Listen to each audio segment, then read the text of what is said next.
नमस्कार मंडळी. तर आज आपण पाहणार आहोत मिरचीचे लोणचे कसे बनवायचे. तर इथं लागणारं साहित्य: अर्धा किलो मिरची, 1 चमच मोहरी, 1 चमच जिरा, 1 चमच बडीशेप, 1 चमच मिऱ्या, 1 चमच लवंग, 1 चमच दालचिनी, 1 चमच बदाम फूल, लसूण, हिंग आणि चवीपुरता मीठ. तर सर्वप्रथम आपण इथं सर्व मिरच्या धुवून घ्याव्यात आणि असे कापून घ्यावे. त्यानंतर साईडला कडक तेल गरम करावे. त्यामध्ये लवंग आणि मिऱ्या टाकून द्याव्यात आणि ते थंड होईपर्यंत साईडला ठेवावे.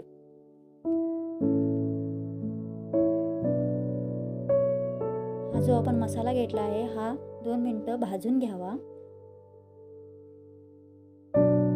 आणि मिक्सरमध्ये वाटून घ्यावा.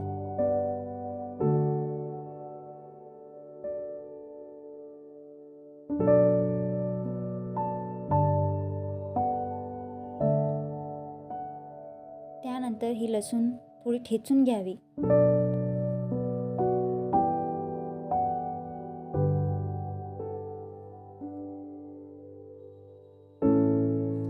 ठेचलेली लसूण आहे ही त्या तेलामध्ये टाकून द्यावी. जी आपण मिरची चिरून घेतली होती त्यामध्ये थोडं हिंग,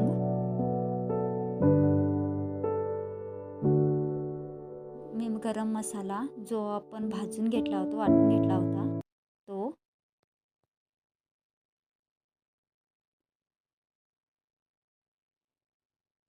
एक 1.5 चमचा हळद,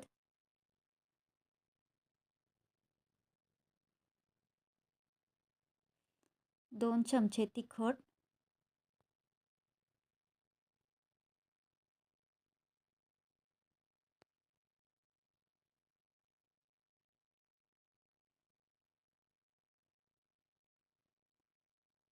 आणि चवीनुसार मीठ टाकून चांगलं मिक्स करून घ्यावं.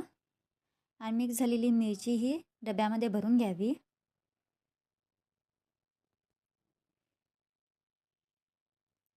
आणि त्यानंतर ते जे कडक तेल तापवलेलं होतं, आपण थंड करायला ठेवलं होतं, ते वरून ओतून द्यावं आणि चांगलं मिक्स करून घ्यावं.